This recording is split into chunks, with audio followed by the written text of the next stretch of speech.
Hello friends, आज मैं आपके साथ स्टैटिस्टिक्स का एक बहुत इंपॉर्टेंट टॉपिक लेके आया हूँ। इकोनोमेट्रिक्स के लिए भी बहुत इंपॉर्टेंट है और टॉपिक का नाम है एडजस्टेड आर स्क्वायर।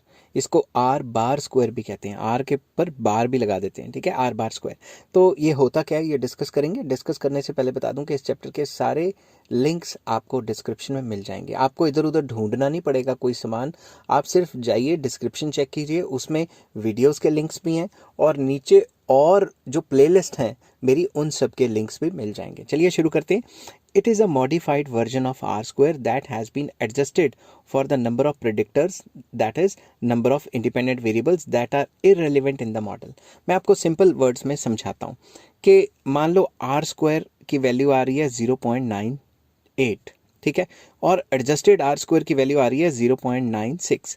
तो एडजस्टेड आर स्क्वायर एडजस्ट कर लेता है अपने आप को। ये एक रिफाइंड वर्जन है, ये एक मतलब एडवांस्ड वर्जन है आर स्क्वायर का, जिसमें आर स्क्वायर में क्या होता था, जब भी आप कोई नया वेरिएबल डालते हो तो आर स्क्वायर की वैल्यू बढ़नी है, चाहे नया वेरिएबल इररेलेवेंट क्यों ना हो। मगर अगर नया वेरिएबल इररेलेवेंट है तो एडजस्टेड आर स्क्वायर की वैल्यू नहीं बढ़ती, वो उसके हिसाब से एडजस्ट हो जाता है। समझ गई बात, ठीक है। तो अगली लाइन पढ़ता हूँ। एडजस्टेड आर स्क्वायर, जिसको आर बार स्क्वायर भी कहते हैं, indicates the percentage of variation in dependent variable explained by only the independent variables that actually affect the dependent variable। तो मतलब जो नया वेरिएबल डाल रहे हैं या जो एग्जिस्टिंग वेरिएबल्स हैं वो कितना असल में मतलब एक्चुअली में कितना असर डालते हैं हमारे डिपेंडेंट वेरिएबल को, उसको एडजस्टेड आर स्क्वायर कहते हैं। अगर हम नया वेरिएबल डालेंगे तो अगर वो इररेलेवेंट है तो एडजस्टेड आर स्क्वायर की वैल्यू नहीं बढ़ेगी। समझिए बात। मगर अगर हम आर स्क्वायर कैलकुलेट कर रहे हैं और कोई नया वेरिएबल डाल रहे हैं तो आर स्क्वायर की वैल्यू बढ़ेगी, चाहे वेरिएबल रेलिवेंट हो चाहे इररेलेवेंट हो। मगर एडजस्टेड आर स्क्वायर उसके हिसाब से अपने आप को एडजस्ट कर लेता है और सिर्फ तभी बढ़ता है जब नए वेरिएबल के ऐड करने से असल में जो है उस जो हमारा डिपेंडेंट वेरिएबल है असल में उसका कोई रिलेशन है, असल में उस पर कोई वेरिएशंस आते हैं, तभी चेंज होता है। तो इसमें एडजस्टेड आर स्क्वायर का फॉर्मूला है one minus R square, bracket में फिर से मल्टीप्लाई करना है n-1 से, डिवाइडेड बाय n-p-1। n क्या होता है, size of sample. R square तो पता ही है ना आपको, पिछली वीडियो में भी कराया था। नहीं पता तो फिर डिस्क्रिप्शन में जाएं और पहले उसकी वीडियो देखें, तभी ये समझ आएगी। p की वैल्यू क्या होता है, टोटल नंबर ऑफ प्रेडिक्टर्स और इंडिपेंडेंट वेरिएबल्स। इसका एक और फॉर्मूला है, वो भी मैं आपको डिस्कस कर लेता हूँ। Adjusted R square is equals to 1 minus ESS क्या होता है, explained sum of squares, divided by degree of freedom, whole over मतलब इन दोनों के नीचे TSS क्या होता है, total sum of squares divided by degree of freedom. अब ये जो ESS है और TSS है, इसके फॉर्मूले मैं पिछली वीडियो में डिस्कस कर चुका हूँ। जो एक्सप्लेन सम ऑफ स्क्वायर्स होता है इसका फॉर्मूला होता है sigma Y cap minus Y mean. Y cap मतलब सैंपल डाटा, इसको सॉल्व करेंगे ब्रैकेट को तो स्मॉल वाई आ जाएगा ना। तो इसका जो फॉर्मूला ये इस हिसाब से भी बन सकता है कि B1 मतलब पहला regression coefficient sigma Y x1 plus B2 sigma Y x2। ये कैलकुलेट कैसे होते हैं इसके ऊपर मैंने अलग से वीडियो बनाई हुई है, जिसका लिंक आपको डिस्क्रिप्शन में मिल जाएगा।